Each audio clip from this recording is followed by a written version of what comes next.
yaitu fitnah dari Salafi Wahabi kepada Ahlus Sunnah wal Jamaah, dianggap sebagai kuburiyun atau orang yang menyembah kubur. Dari kesalahpahaman Wahabi, Allah Subhanahu wa Ta'ala juga berfirman di dalam Al-Quran tentang tawasul ini adalah mulia dengan manhaj salaf yang sebenarnya. Assalamualaikum warahmatullahi wabarakatuh. Alhamdulillahirabbil alamin. Assalatu wassalamu ala asyrafil anbiya'i wal mursalin nabiyyina wa habibina Muhammadin wa ala alihi wa ashabihi ajma'in, amma ba'du. Video kali ini saya ingin membahas sesuatu hal yang sangat krusial, yaitu fitnah dari Salafi Wahabi kepada Ahlus Sunnah wal Jamaah, di mana mereka memfitnah bahwasanya ketika orang yang sedang berziarah kubur ke kuburan-kuburan orang yang dianggap solih, seorang wali, dianggap sebagai kuburiyun atau orang yang menyembah kubur. Apakah benar orang-orang yang berziarah ke makam-makam wali, ke makam-makam orang solih itu sedang melakukan ibadah alias menyembah kubur itu sendiri? Maka di sini kita akan luruskan. Ketika orang menziarahi wali tersebut atau orang soleh tersebut, mereka kebanyakan akan melakukan tawasul atau tabaruk di kuburan tersebut, di kuburan para wali atau kuburan para orang yang dianggap solih, orang yang dekat dengan Allah Subhanahu wa Ta'ala. Dan sebenarnya ini adalah inti dari kesalahpahaman Wahabi, atau memang sengaja menyalahpahamkan umatnya agar membenci Ahlus Sunnah wal Jamaah, agar membenci ziarah kubur, bertawasul, bertabaruk kepada orang yang solih, baik seorang wali ataupun orang solih itu hidup ataupun sudah wafat. Baik, sebelumnya seperti biasa saya akan memberikan cuplikan agar saya tidak dianggap fitnah, bahwasanya memang ada bukti ustadz-ustadz Salafi Wahabi itu salah faham tentang orang-orang yang berziarah kubur ke kuburan-kuburan orang solih, kuburan seorang wali, tidak untuk meminta kepada kuburan tersebut, tetapi kita tetap meminta kepada Allah Subhanahu wa Ta'ala dengan bertawasul, yaitu bertawasul dengan orang solih yang telah wafat tersebut, orang yang dekat dengan Allah secara kedudukannya, secara amaliyahnya. Mereka jauh di atas kita dan hal tersebut diperbolehkan oleh Allah Subhanahu wa Ta'ala, bahkan diajarkan oleh Rasulullah SAW. Mari kita simak terlebih dahulu cuplikan Ustadz Salafi Wahabi. Wahai orang-orang yang masih mengagungkan orang-orang yang sedang dikubur, mereka orang soleh, tetapi mereka kan sudah meninggal. Kenapa tidak minta langsung kepada Allah? Allah tidak seperti presiden yang harus pakai protokoler, pakai menteri untuk bisa ketemu dengannya. Udhuruni astajib lakum, berdoa langsung kepadaku, bisa aku kabulkan.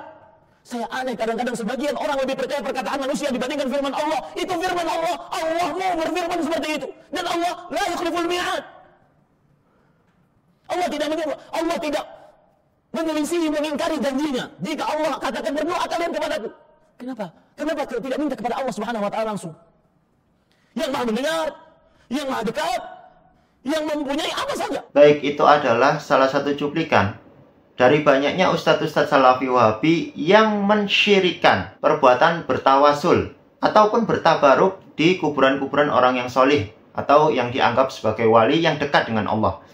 Beliau mengutip satu ayat, Ud'uni astajib lakum, dan dia menyebutkan bahwasanya kita mengingkari ayat tersebut, yaitu berdoa secara langsung, tidak pakai wasilah, tidak pakai perantara, seperti Allah itu tidak seperti presiden, gitu ya. Dia sebutkan Allah itu tidak seperti presiden yang ada protokol-protokolnya yang harus kita lewati. Baik, sekarang saya juga akan membantah. Allah Subhanahu wa Ta'ala juga berfirman di dalam Al-Quran tentang tawasul ini. Ya ayyuhalladzina amanu taqullaha wabtaghu ilaihil wasilah. Ini juga firman Allah Subhanahu wa Ta'ala. Wahai orang-orang yang beriman, bertakwalah kepada Allah dan carilah wasilah kepadanya yang bisa mengantarkan kita kepada Allah Subhanahu wa Ta'ala, yang bisa mendekatkan kita kepada Allah Subhanahu wa Ta'ala. Jadi bertawasul itu tetap berdoa kepada Allah Subhanahu wa Ta'ala dengan kita membawa sesuatu yang dicintai oleh Allah Subhanahu wa Ta'ala. Contohnya dengan derajatnya Rasulullah SAW, dengan kemuliaannya, dengan amal solih kita. Yang jadi perdebatan di sini adalah mereka mengingkari kita bertawasul dengan orang yang sudah mati. Ketika kita bawakan hadis di mana sahabat Umar radhiyallahu anhu ketika meminta kepada Allah Subhanahu wa Ta'ala dengan bertawasul, yaitu pamannya Rasulullah SAW, Abbas bin Abdul Muthalib, maka kebanyakan mereka kaum Salafi Wahabi pasti menjawab, itu kan bertawasul dengan orang yang hidup, tidak dengan orang yang mati. Baik, kalau begitu kita akan membawakan dalil yang lain. Hadis ini menyebutkan bahwasanya Rasulullah SAW sendiri bertawasul kepada dirinya sendiri dan juga kepada nabi-nabi sebelumnya. Rasulullah Shallallahu Alaihi Wasallam bersabda, Allahumma bihaqqi wa haqqil anbiya'i min qabli firli ummi ba'da ummi. Ini adalah doa Rasulullah Shallallahu Alaihi Wasallam pada saat beliau mengkuburkan Fatimah binti Asad, yaitu ibu dari sahabat Ali bin Abi Thalib. Allahumma bihaqqi wa haqqil anbiya'i min qabli. Wahai Allah, dengan hakku, bihaqqi wa haqqil anbiya'i, dengan hak-haknya nabi sebelumku, nabi-nabi sebelumku.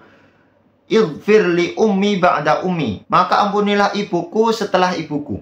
Maksudnya adalah bibinya. Itu adalah Rasulullah Shallallahu Alaihi Wasallam ketika beliau bertawasul dengan dirinya sendiri dan juga dengan kemuliaan nabi-nabi sebelumnya. Mungkin kalian akan menyangkal itu khusus untuk Rasulullah Shallallahu Alaihi Wasallam, dan pada saat itu Rasulullah masih hidup. Tapi kan nabi-nabi sebelum Rasulullah itu kan sudah meninggal, dan Rasulullah bertawasul dengan nabi-nabi itu, nabi-nabi sebelum beliau. Baik, sekarang kita akan masuk ke bantahan yang selanjutnya. Bantahan ini ditulis oleh Imam Ibnu Katsir di dalam tafsirnya pada saat mentafsiri surat An-Nisa ayat ke-64. Disebutkan oleh Imam Ibnu Katsir, waqad zakara jama'atun minhum asy-syaikhu Abu Nasr bin Sabbaghi fi kitabihi Asy-Syamil. Beliau mengutip satu cerita dari Syekh Abu Nasr bin Sabbaghi di dalam kitabnya Asy-Syamil, Al-Hikayatul Masyhura 'anil Utbah. Dan cerita ini cerita yang sangat masyhur, sudah terkenal dari sahabat Utbah. Qala kuntu jalisan 'inda kubrin Nabi sallallahu alaihi wasallam. Faja'a A'rabiyyun faqala, "Assalamu alayka ya Rasulullah." Sahabat Utbah pada waktu itu sedang duduk di samping kuburannya Rasulullah sallallahu alaihi wasallam. Faja'a A'rabiyyun faqala, "Assalamu alayka ya Rasulullah." Kemudian datang seorang Arab Badui berkata, "Assalamu alayka ya Rasulullah." Sami'tullaha yaqul. Beliau melanjutkan ucapannya, Arab Badui itu, "Aku telah mendengar Allah Subhanahu wa taala berfirman, walau annahum idzalamu anfusahum ja'uka fastaghfirullah wastaghfara lahumur rasulu lawajadullaha tawwabar rahima." Kemudian si Arab Badui ini membacakan firman Allah Subhanahu wa taala yang ada di dalam surat An-Nisa ayat ke-64. Wa qad ji'tuka mustaghfiran li dzambi mustashfi'an bika ila rabbi summa ansha'a. Kemudian si Arab Badui ini melanjutkan, "Aku mendatangimu dalam keadaan memohon ampunan untuk dosa-dosaku. Mustashfi'an bika ila rabbi summa ansha'a." Meminta penawar atau kesembuhan dari dosa-dosanya, bika ila rabbi, denganmu kepada Robnya, summa ansha'a. Kemudian Arab Badui itu bersyair, suman sarafal a'rabiyyu faghalabatni aini. Kemudian pergilah Arab Badui itu dan aku pun tertidur. Faghalabatni aini. Fara'aitun nabiyya sallallahu alaihi wasallam fin naumi faqala ya Utbah ilhaqil a'rabiyya fabashshirhu annallaha qad ghafara lah. Kemudian sahabat Utbah ini pada saat tidurnya beliau bermimpi bertemu atau melihat Rasulullah sallallahu alaihi wasallam, dan beliau Rasulullah sallallahu alaihi wasallam berkata, "Wahai Utbah, ilhaqil a'rabiyya, kejarlah atau susulah Arab Badui itu dan kabarkan kepadanya bahwasanya Allah Subhanahu wa taala telah mengampuni dosa-dosanya." Itu adalah sahabat Rasulullah Shallallahu alaihi wasallam yang menyebutkan. Apakah sahabat Rasulullah Shallallahu alaihi wasallam ini syirik? Oke, kita lanjut ke zamannya tabi'un tabi'in, yaitu Imam Asy-Syafi'i. Di dalam kitab Tarikh Baghdad, Al-Khatib menceritakan tentang Imam Syafi'i. Imam Syafi'i pernah berkata, "Inni la atabarraku bi Abi Hanifata wa aji'u ila qabrihi fi kulli yaumin, yakni zairan, fa idza aradat li hajatun sallaitu rak'ataini wa ji'tu ila qabrihi wa sa'altu Allah ta'ala al-hajata indahu. Fama yab'adu anni hatta tuqda." Imam Syafi'i berkata, "Sesungguhnya aku bertabaruk dengan Abi Hanifah dan datang ke kuburannya, yakni dengan maksud berziarah. Apabila aku memiliki hajat, maka aku sholat sunnah 2 rakaat, kemudian aku datangi kuburan beliau dan meminta hajatku kepada Allah Subhanahu wa ta'ala. Tidak lama kemudian hajatku pun terpenuhi." Imam Asy-Syafi'i bertabaruk dan bertawasul dengan Abi Hanifah. Baik, selanjutnya ini kisah sahabat Rasulullah Shallallahu alaihi wasallam mendatangi kuburnya Rasulullah meminta Rasulullah untuk mendatangkan hujan. Terdapat di dalam kitab Fathul Bari. Wa rawa Ibnu Abi Syaibah bi isnadin sahihin min riwayati Abi Shalihin As-Sammani an Malik Ad-Dari wa kana khazinu Umar qala asaban nasa qahtun fi zamani Umar faja'a rajulun ila qabrin Nabi sallallahu alaihi wasallam wa qala ya Rasulullah istashki li ummatika fa innahum qad halaku. Di sini disebutkan oleh Imam Ibnu Hajar bahwa Ibnu Abi Syaibah meriwayatkan dengan sanad yang sahih. Riwayat Abu Shalih Al-Samani dari Malik Ad-Dari. Beliau adalah penjaga gudang atau perbekalan makanan pada zamannya kekhalifahan Umar bin Khattab. Pada saat itu manusia tertimpa paceklik ya. Qahtun itu paceklik pada masa Umar. Datang seorang laki-laki, sahabat Nabi Shallallahu Alaihi Wasallam ke makamnya Nabi Shallallahu Alaihi Wasallam. Dan di sini disebutkan bahwasanya laki-laki itu adalah Bilal bin Al-Haris, yaitu salah satu sahabatnya Rasulullah Shallallahu Alaihi Wasallam. Beliau berkata, ya Rasulullah, mintakan hujan untuk umatmu. Fa innahum qad halaku. Sesungguhnya mereka itu telah binasa. Ini adalah sahabat Rasulullah Shallallahu Alaihi Wasallam yang sedang bertawasul kepada Rasulullah Shallallahu Alaihi Wasallam, memintakan kepada Allah untuk mendatangkan hujan. Jadi ini tidak ada bedanya ketika Rasulullah wafat ataupun ketika Rasulullah masih hidup. Tidak ada perbedaan sama sekali. Seperti ucapan Ibnu Taimiyah. Ya, sekarang saya bawakan ucapan Ibnu Taimiyah, ulama junjungan dari Salafi Wahabi. Di dalam kitab Al-Kawakib Ad-Durriyah, karangan Muhammad Al-Ahdal. Kitab tentang bahasa, tetapi beliau menukil perkataan Ibnu Taimiyah. Qala Ibnu Taimiyati fis Siratil Mustaqim. Berkata Ibnu Taimiyah di dalam kitab As-Siratil Mustaqim. Bisa dicek sendiri kitabnya. Wala farqa bainal hayyi wal mayyiti kama za'ama ba'duhum faqad sahha an ba'dis sahabati annahu umira ba'dul muhtajina ayyatawassalu bihi sallallahu alaihi wasallam. Tidak ada perbedaan antara hidup dan juga mati seperti yang diasumsikan atau dipersangkakan oleh sebagian dari mereka. Faqad sahha an ba'dis sahabah, sebuah hadis yang sahih menceritakan innahu umira ba'dul muhtajina ayyatawassalu bihi sallallahu alaihi wasallam, telah diperintahkan kepada orang-orang yang memiliki hajat untuk bertawasul kepada Rasulullah sallallahu alaihi wasallam ba'da mautihi fi khilafati Utsman radhiyallahu anhu, setelah kematian beliau sallallahu alaihi wasallam pada zaman kekhalifahan Umar radhiyallahu anhu. Fatawassala bihi faqudiyat hajatuhu kama dzakarahu Tabarani. Kemudian mereka bertawasul kepada Nabi sallallahu alaihi wasallam dan hajat mereka pun terkabul. Demikianlah yang diriwayatkan oleh Imam At-Tabrani. Begitu juga dengan Imam Syafi'i, bertabaruk dan bertawasul dengan Abi Hanifah. Dan yang terakhir saya akan berikan hadis.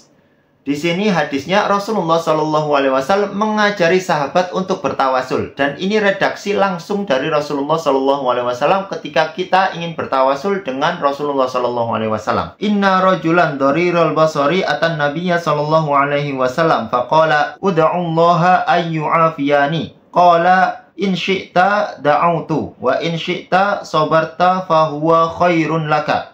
Qala fad'uhu. Qala fa'amarahu ayyatawadda'a fayuhsina wudu'ahu wa yad'uwa bihada du'a. Allahumma inni as'aluka wa atawajjahu ilaika binabiyyika Muhammadin nabiyyir rahmah. Inni tawajjahtu bika ila rabbi fi hajati hadihi lituqdali. Allahumma fashaffi'hu fi. Akhrajahu Ibnu Khuzaimah wa Tabrani wa Hakim fi Mustadrak. Sesungguhnya seorang laki-laki buta datang kepada Rasulullah sallallahu alaihi wasallam kemudian meminta untuk didoakan untuk kesembuhannya, kesembuhan kedua matanya. Qala in syi'ta da'autu. Kemudian Rasulullah sallallahu alaihi wasallam menjawab, jikalau engkau mau, aku akan mendoakannya. Wa in syi'ta sabarta fahuwa khairun lak. Dan jikalau engkau mau dan engkau bersabar, maka itu lebih baik untukmu. Qala fad'uhu. Maka si buta ini berkata, berdoalah kepadanya. Qala fa'amarahu an yatawadda'a fayuhsina wudu'ahu wa yad'uwa bihada du'a. Kemudian Rasulullah Shallallahu Alaihi Wasallam memerintahkannya untuk berwudu dan memperbagus wudunya dan berdoa dengan doa ini. Allahumma inni as'aluka wa atawajjahu ilaika binabiyyika Muhammadin nabiyyir rahmah. Ini adalah redaksinya jika kita ingin bertawasul dengan Rasulullah Shallallahu Alaihi Wasallam. Saya akan bacakan fullnya terlebih dahulu. Allahumma inni as'aluka wa tawajjahu ilaika bin nabiyyika Muhammadin nabiyyi rahmah. Inni tawajjahtu bika ila rabbi fi hajati hadihi lituqdali. Allahumma fasyafi'hu fi. Ya Allah, aku memohon dan menghadap kepadamu dengan nabimu, yaitu Muhammad, nabi pembawa rahmat. Wahai Muhammad, ya Muhammad, sungguh aku menghadap kepada Tuhanmu dengan menyebutmu. Karenanya mataku bisa berfungsi kembali. Ya Allah, terimalah syafaatnya bagiku dan tolonglah diriku dalam kesembuhanku. Itu adalah banyak dalil, baik dari Al-Quran maupun dari hadis, maupun asar para sahabat ataupun tabi'ut tabi'in, yaitu Imam Syafi'i dalam bertawasul. Jadi inilah jalan salaf. Ini adalah mulia dengan manhaj salaf yang sebenarnya. Nabi melakukan tawasul, sahabat melakukan tawasul, kemudian tabi'ut tabi'in, Imam Syafi'i pun melakukan tawasul. Jika kalian ya, para Wahabi mengaku mulia dengan manhaj salaf, salaf yang mana? Salaf 88.